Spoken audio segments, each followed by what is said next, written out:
Welcome to Relevance. The world's greatest podcast. Hosted by author Mike R. Aikins. Where they dare to talk about topics that really matter.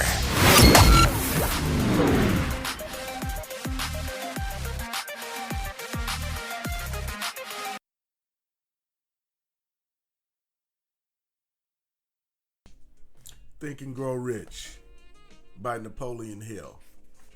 Chapter 7, Organized Planning, the crystallization of desire into action. The sixth step to riches. You've learned that everything that is created or acquired begins in the form of desire. That desire is taken on the first lap of its journey.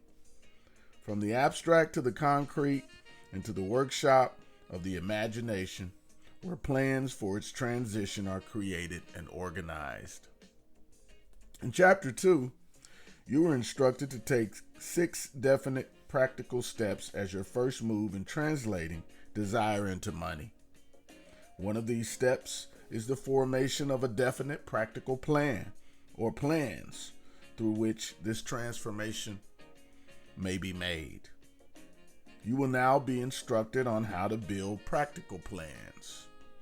Number 1, ally yourself with a group of as many people as you may need for the creation and carrying out of your plan or plans for the accumulation of money, making use of mastermind principle described in Chapter 9. Compliance with this instruction is absolutely essential. Do not neglect it. Your mastermind alliance. Decide what advantages and benefits you may offer the individual members of your group in return for their cooperation. No one will work independently without some form of compensation. No intelligent person will either request or expect another to work without adequate compensation, although this may not always be in the form of money. Arrange to meet with the members of your mastermind group at least twice a week and more often if possible until you have collectively perfected the necessary plan or plans for the accumulation of money. Number 3, arrange to meet with members of your mastermind group at least twice a week and more often if necessary, until you have collectively perfected the plan or plans for the accumulation of money. Number 4, maintain perfect harmony between yourself and every member of your mastermind group. If you fail to carry out this instruction to the letter, you may expect to meet with failure. The mastermind principle cannot operate where perfect harmony does not prevail. Keep in mind these facts. A, you are engaged in an undertaking of major importance to you. To be sure of success, you must have plans that are faultless. B, you must have the advantage of the experience, education, natural ability, and imagination of other minds. This is the harmony with the methods followed by every person who has accumulated a great fortune.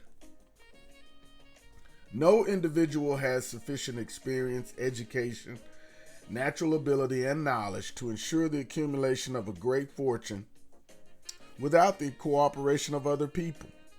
Every plan you adopt in your endeavor to accumulate wealth should be the collective creation of yourself and every other member of your mastermind group. You may originate your own plans either in whole or in part, but see that those plans are checked and approved by the members of your mastermind alliance. If the first plan you adopt does not work successfully, replace it with a new plan. If this new plan fails to work, replace it in turn with still another. And so on and so forth until you find a plan which does work. Right here's the point at which the majority of people meet with failure because of their lack of persistence in creating new plans to take the place of those which fail.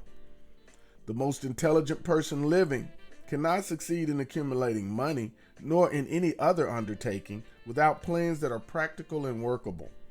Just keep this fact in mind, and remember, when your plans fail, that temporary defeat is not permanent failure. It may only mean that your plans have not been sound. Build other plans. Start all over again.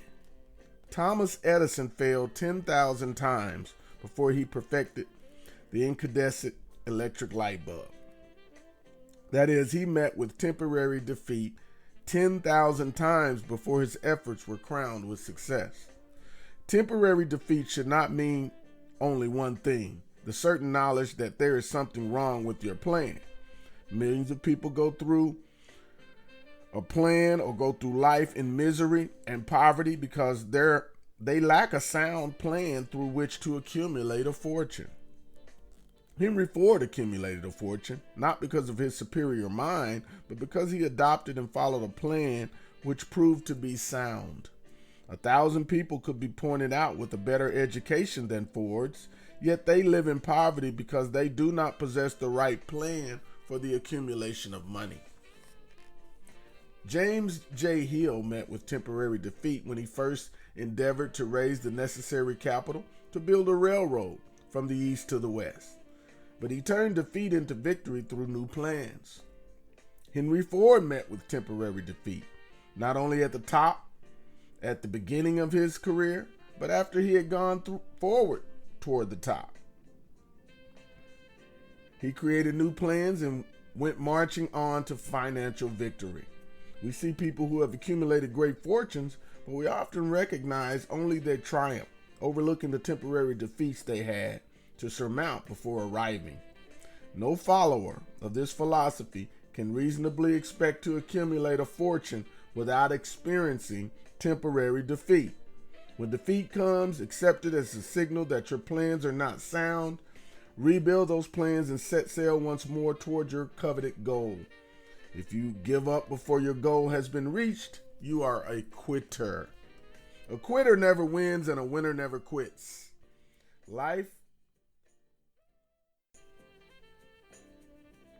Lift this sentence out, write it on a piece of paper in letters an inch high.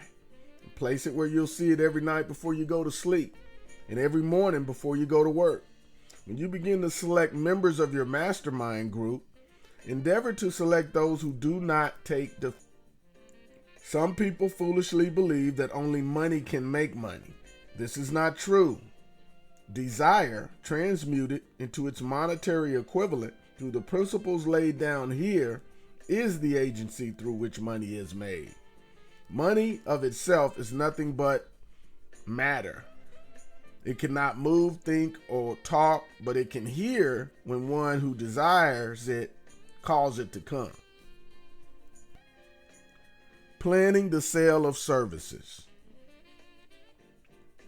The remainder of this chapter has been given over to a description of ways and means of marketing services. The information here conveyed will be a practical help to any person having any form of service to market, but it will be of priceless benefit to those who aspire to leadership in those chosen occupations. Intelligent planning is essential for success in any undertaking designed to accumulate riches. Here will be found detailed instructions to those who begin the accumulation of riches by selling their services. It should be encouraging to know that practically all the great fortunes began in the form of compensation for services or from the sale of ideas. What else, except ideas and services, would one not possessed of property have to give in return for riches? Broadly speaking, there are two types of people in the world: leaders and followers. Decide at the outset whether you intend to become a leader in your chosen calling or remain a follower. The difference in compensation is vast. The follower cannot reasonably expect the compensation to which a leader is entitled, although many followers make the mistake of expecting such pay. It is no disgrace to be a follower. On the other hand, it is no credit to remain a follower. Most great leaders began in the capacity of followers. They became great leaders because they were intelligent followers. With few exceptions, people who cannot follow a leader intelligently cannot become efficient leaders. People who can follow a leader more efficiently are usually those who develop into leadership more rapidly. An intelligent follower has many advantages. Among them, the opportunity to acquire knowledge from the leader. The major attributes of a leadership. The following are important factors of leadership. Number 1, unwavering courage based upon knowledge of self of one's occupation. No follower wishes to be dominated by a leader who lacks self-confidence and courage. No intelligent follower will be dominated by such a leader for very long. Self-control. People who cannot control themselves can never control others. Self-control sets a mighty example for one's followers, which the more intelligent will emulate. A keen sense of justice. Without a sense of fairness and justice, no leader can command and retain the respect of his or her followers. Definiteness of decision. People who waver in decisions show that they are not sure of themselves. They cannot lead others successfully. Definiteness of plans. The successful leader must plan the work and work the plan. A leader who moves by guesswork without practical, definite plans is comparable to a ship without a rudder. Sooner or later, it will land on the rocks. The habit of doing more than paid for. One of the penalties of leadership is the necessity of willingness upon the part of the leaders to do more than they require of their followers. A pleasing personality. No careless person can become a successful leader. Leadership calls for respect. Followers will not respect leaders who do not score highly on all factors of a pleasing personality. Sympathy and understanding.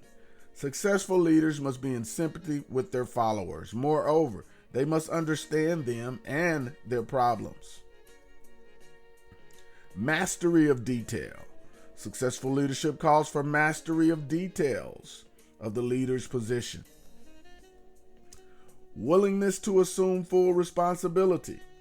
Successful leaders must be willing to assume full responsibility for the mistakes and shortcomings of their followers. If they try to shift this responsibility, they will not remain leaders. If followers make mistakes and become incompetent, it is the leader who has failed. Cooperation. Successful leaders must understand and apply the principle of cooperative effort and be able to induce followers to do the same. Leadership calls for power, and power calls for cooperation. There are two forms of leadership. The first, and by far the most effective, is leadership by consent of, and with the sympathy of, the followers. The second is the leadership by force, without the consent and sympathy of the followers.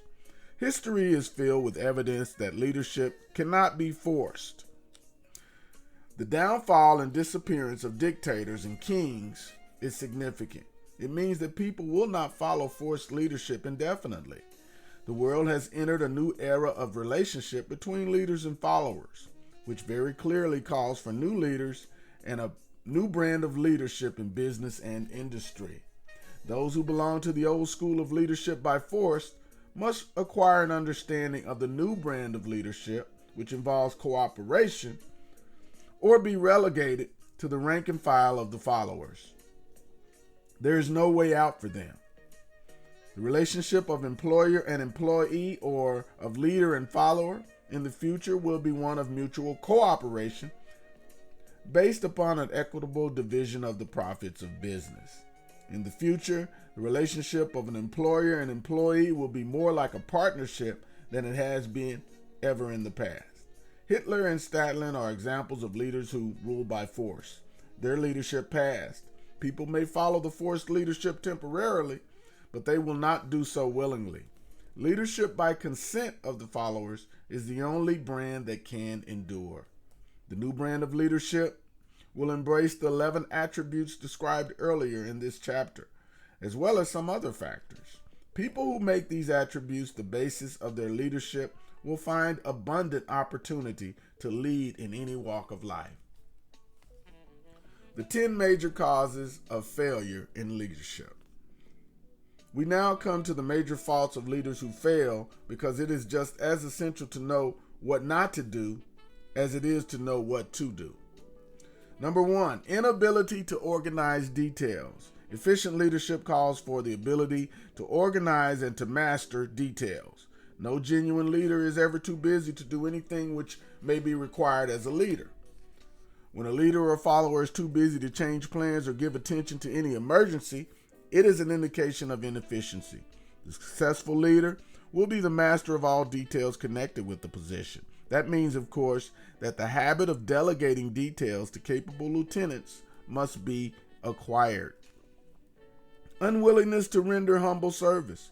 Truly great leaders are willing, when occasion demands, to perform any sort of labor that they would ask another to perform. The greatest among ye shall be the servant of all, is a truth that all able leaders observe and respect. Number 3, expectation of pay for what they know instead of what they do with what they know. The world does not pay for what people know, it pays them for what they do or induce others to do. Number 4, fear of competition from followers. The leader who fears that one of his followers may take his position is practically sure to realize that fear sooner or later. Number 4, fear of competition from followers. The leader who fears that one of his followers may take his position is practically sure to realize that fear sooner or later. Able leaders train understudies to whom they may delegate at will. Only in this way may leaders multiply themselves and prepare to be at many places and give attention to many things at one time. It is an eternal truth that people receive more pay for their ability to get others to perform than they could possibly earn by their own efforts. Efficient leaders may, through knowledge of their jobs and the magnetism of their personalities, greatly increase the efficiency of others and induce them to render more service and better service than they could do by themselves.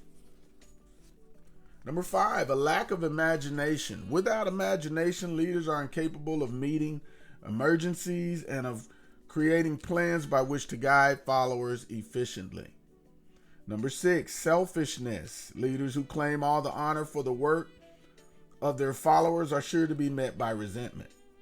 Really great leaders claim none of these honors.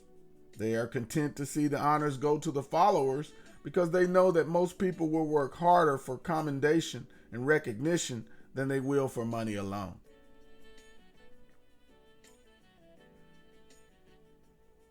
Intemperance is number 7. Followers do not respect an intemperate leader. Moreover, intemperance in any of its various forms destroys the endurance and the vitality of all who indulge in it. Disloyalty is number 8. Come at the head of the list. Leaders who are not loyal to their trust and to their associates, those above and below them, cannot long maintain their leadership. Disloyalty marks people as being less than the dust of the earth and brings down on their head the contempt they deserve. Lack of loyalty is one of the major causes of failure in every walk of life. Emphasis of the authority of leadership is number 9. Efficient leaders lead by encouraging, not by trying to instill fear in the hearts of their followers. Leaders who try to impress followers with their authority come within the category of leadership through force. Real leaders have no need to advertise that fact except by their conduct, sympathy, understanding, fairness, and the demonstration of their knowledge of the job. Number 10, emphasis of title. Competent leaders require no title to gain the respect of their followers. Leaders who make too much of real leaders are open to all who wish to enter, and their working quarters are free from formality or ostentation. These are among the more common causes of failure in leadership. Any one of these faults is sufficient to induce failure. Study the list carefully if you aspire to leadership, and make sure you are free of these faults.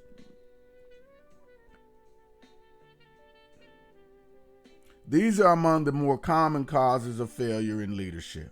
Any one of these faults is sufficient to induce failure. Study the list carefully if you aspire to be in leadership, and make sure you are free of these faults. Some fertile fields in which new leadership will be required. Before leaving this chapter, your attention is called to a few of the fertile fields in which there has been a decline of leadership, and which the new type of leader may find an abundance of opportunity. Number one, in the field of politics, there is a more insistent demand for new leaders, a demand that indicates nothing less than an emergency.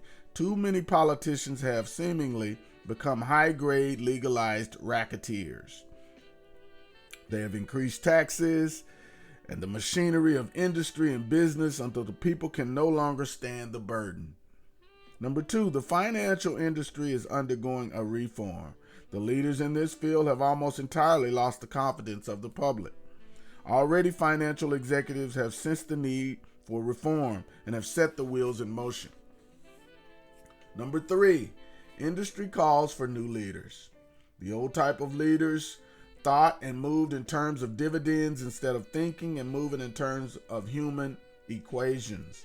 The future leaders in industry, to endure, must regard themselves as quasi-public officials whose duty it is to manage their trust in such a way that it will bring hardship of no individual or group. Exploitation of workers is a thing of the past. Let those who aspire to leadership in the field of business, industry, and labor remember this. Number four, religious leaders of the future will be forced to give more attention to the temporal needs of their followers in the solution of their economic and personal problems of the present, and less attention to the dead past and the yet unborn future. 5.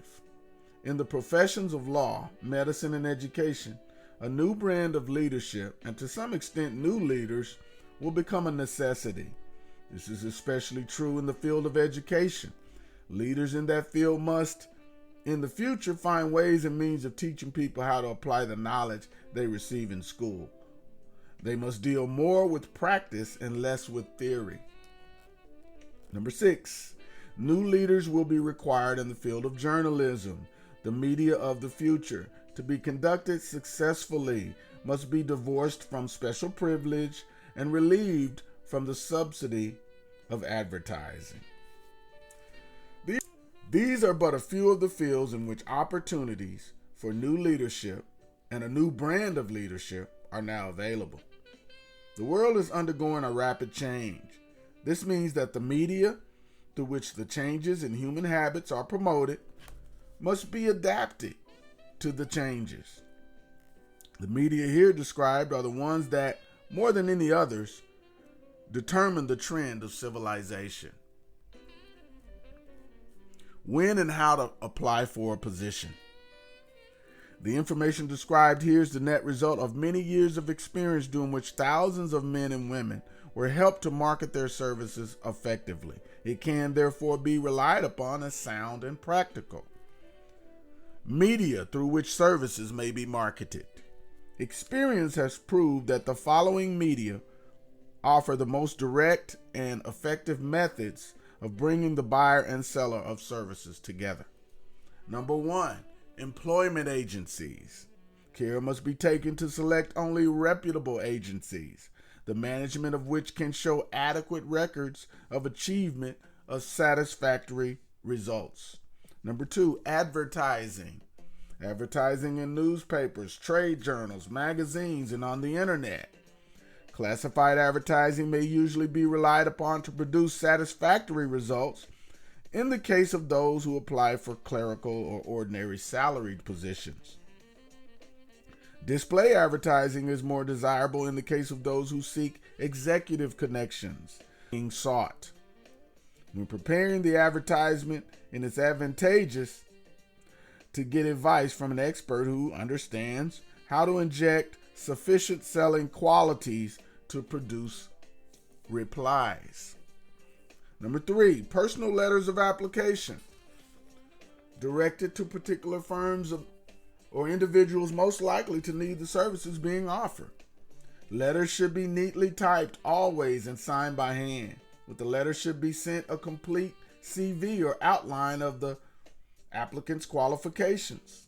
Both the letter of application and the cover letter should be prepared with advice from an expert.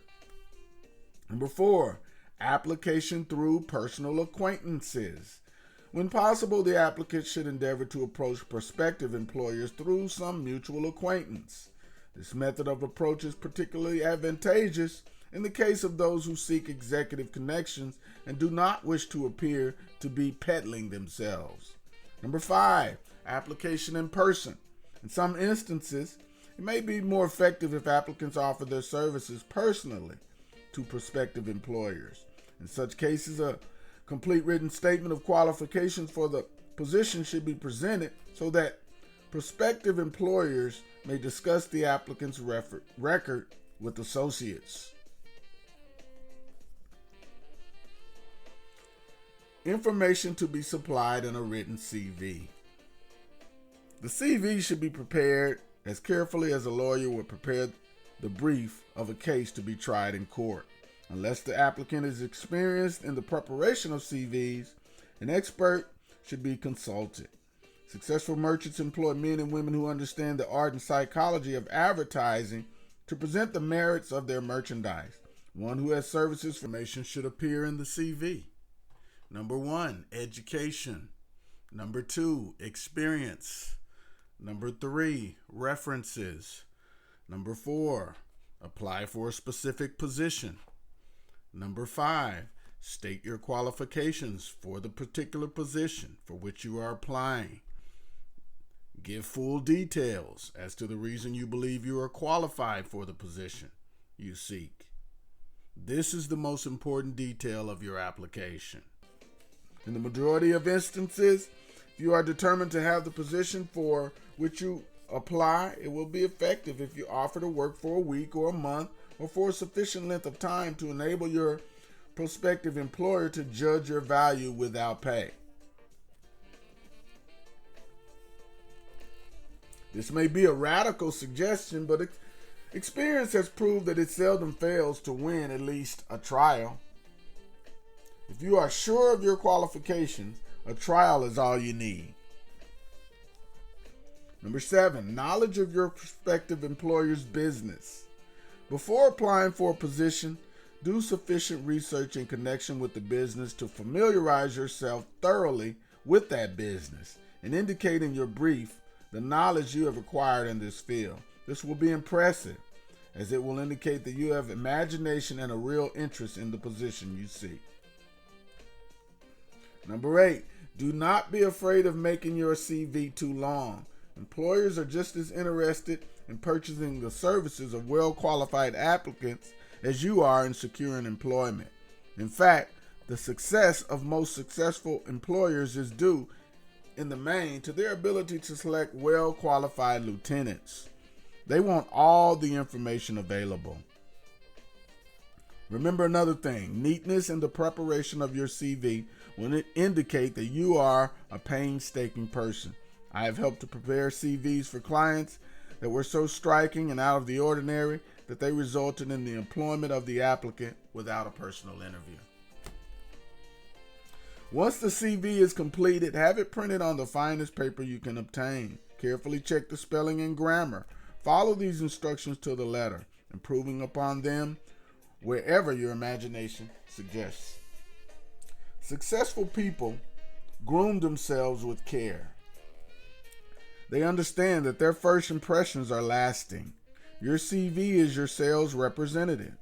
Give it a good suit of clothes so that it will stand out in bold contrast to anything your prospective employer ever saw in the way of an application for a position. The position you seek is worth having.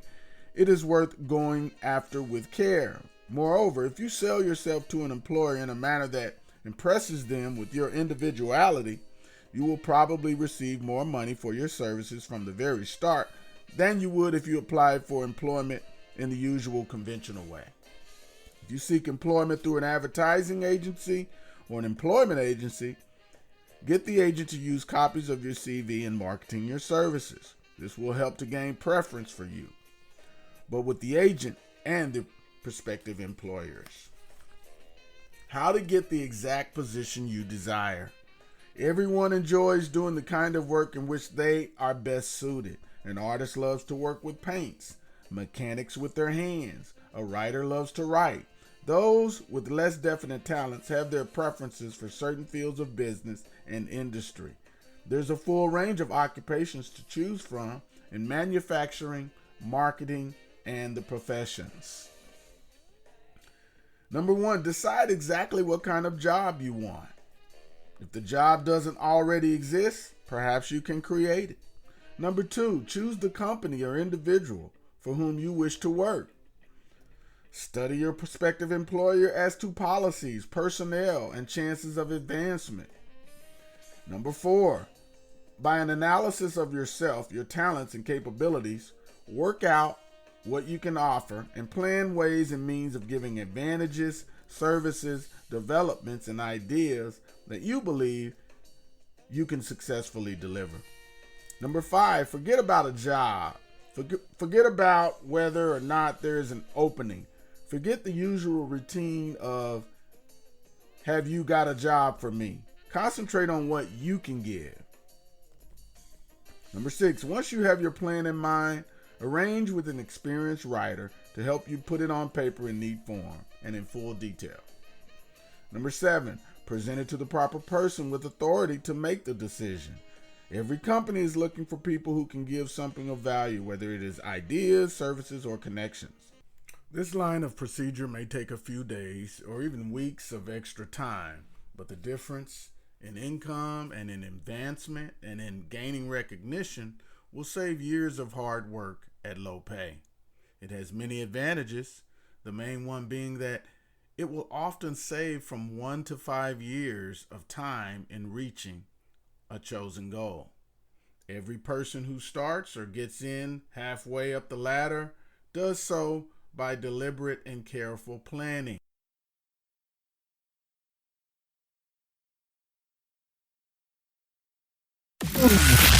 Please allow us to pay a few bills and take a station break as we patronize our wonderful sponsors. We'll be right back with the Relevance Podcast.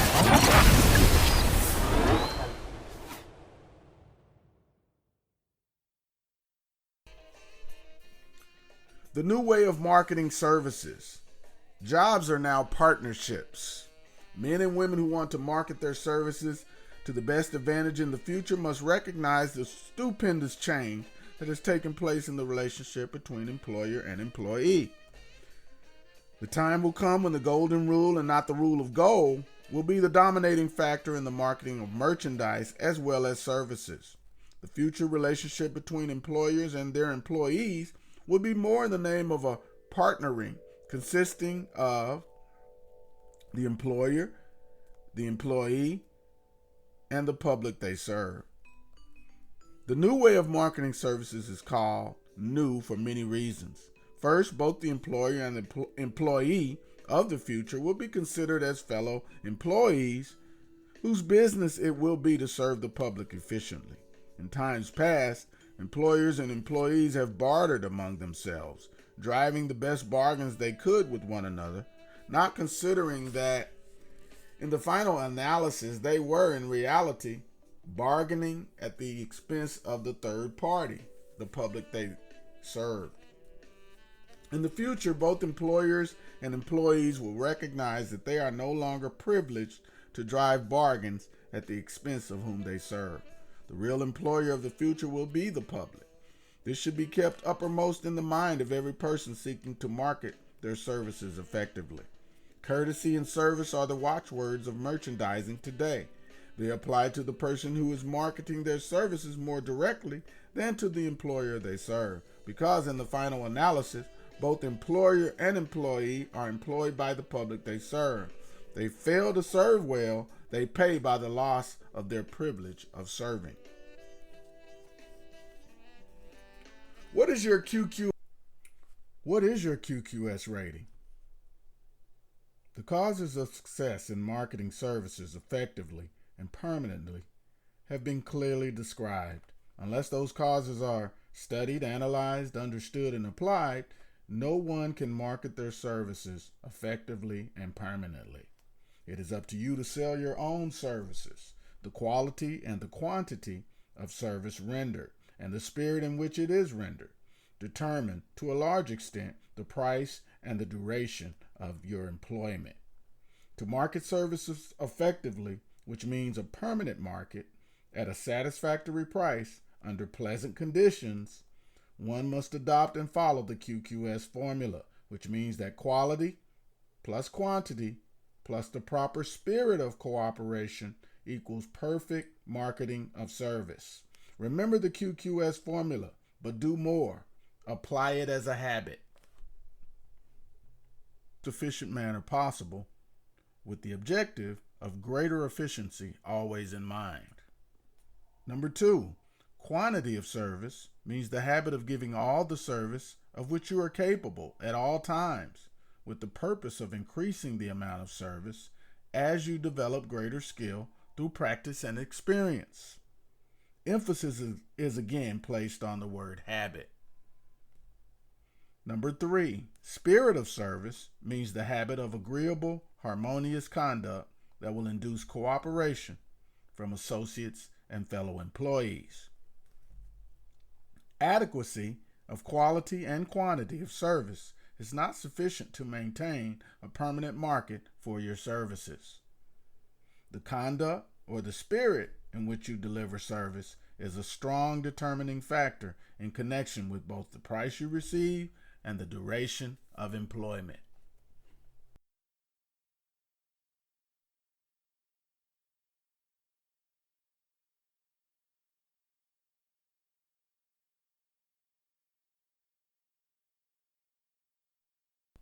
Andrew Carnegie stressed this point more than others in his description of the factors that lead to success in the marketing of services.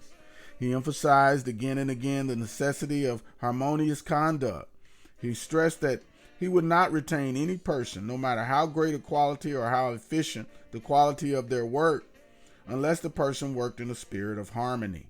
Mr. Carnegie insisted upon everybody being agreeable.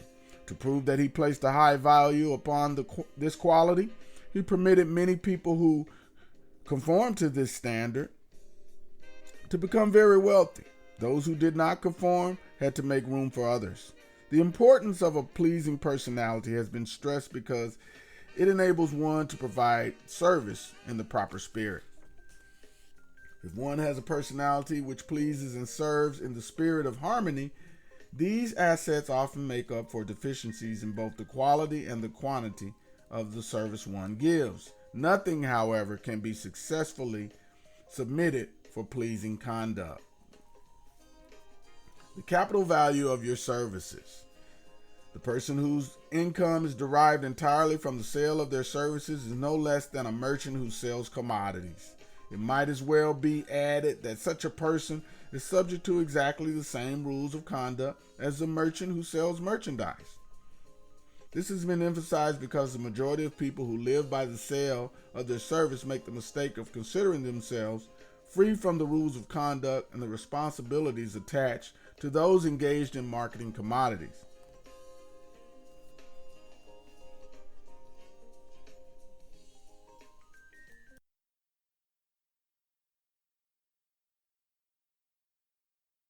The actual capital value of your brains may be determined by the amount of income you can produce by marketing your services.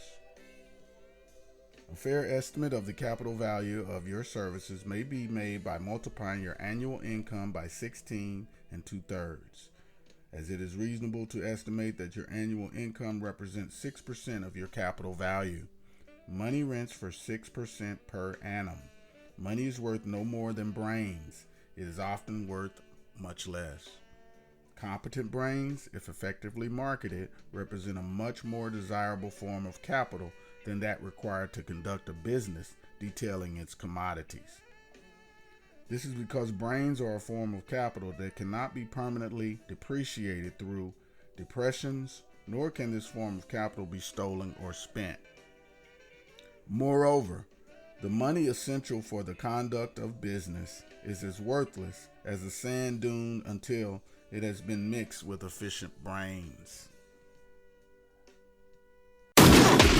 As always, thanks for listening in on the show. And be sure to check out Mike's book, A Simple Guide to Child Support Redemption, available on Amazon.com, or his mobile app, Child Support Made Simple, CSMSX, available through the Google Play Store.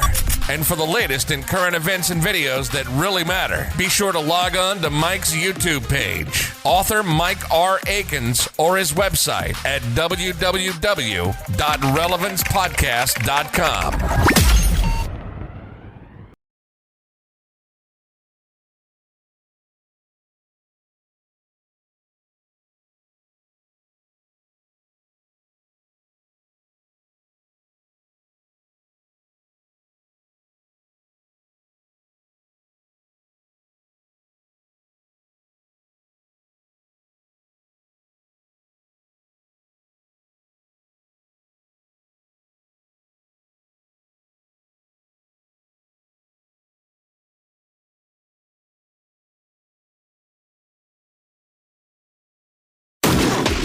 As always, thanks for listening in on the show. And be sure to check out Mike's book, A Simple Guide to Child Support Redemption, available on Amazon.com, or his mobile app, Child Support Made Simple, CSMSX, available through the Google Play Store.